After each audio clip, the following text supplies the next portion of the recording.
بسم اللہ الرحمن الرحیم۔ بچوں، آپ کے سامنے ایک نظم ہے، خاک ہند۔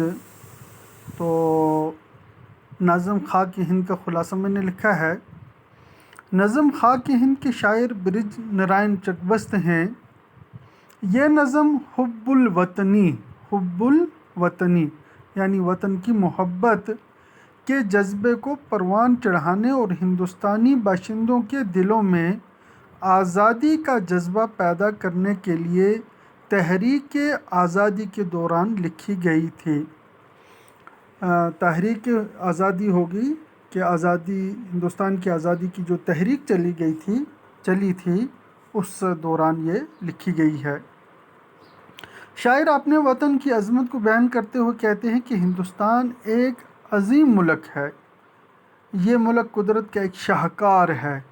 اس کے حسن، قدرتی وسائل، میدان اور بلند و بالا پہاڑ قدرت کا عظیم تحفہ ہیں۔ ہندوستان ایک قدیم تہذیب ہے۔ اس ملک سے علم و عرفاں کے چشمے جاری ہو کر چین و عرب کو سیراب کرتے رہے ہیں۔ جب دنیا میں اندھیرا تھا اور جہالت عام تھی، اس وقت ہمارا ملک علم و فن کا مرکز تھا۔ ہندوستان میں بڑی عظیم شخصیات پیدا ہوئیں جنہوں نے دنیا کو متاثر کیا۔ بدھ مت کے بانی گوتم بدھ اسی زمین پر پیدا ہوئے۔ سرمت جیسے صوفی نے اپنے ملک کو چھوڑ کر اس ملک میں رہائش اختیار کی۔ اکبر بادشاہ نے، مغل بادشاہ اکبر جو ہیں بہت بڑے بادشاہ تھے، اکبر بادشاہ نے لوگوں میں پیار و محبت کی فضا پروان چڑھائی۔ رانا پرتاپ نے اسی ملک کے لیے اپنی جان نچھاور کی۔ ان عظیم شخصیات کی حب الوطنی اور دیگر خوبیوں کا اثر اب تک باقی ہے۔ ناقوس کی آواز پر تاثیر ہے۔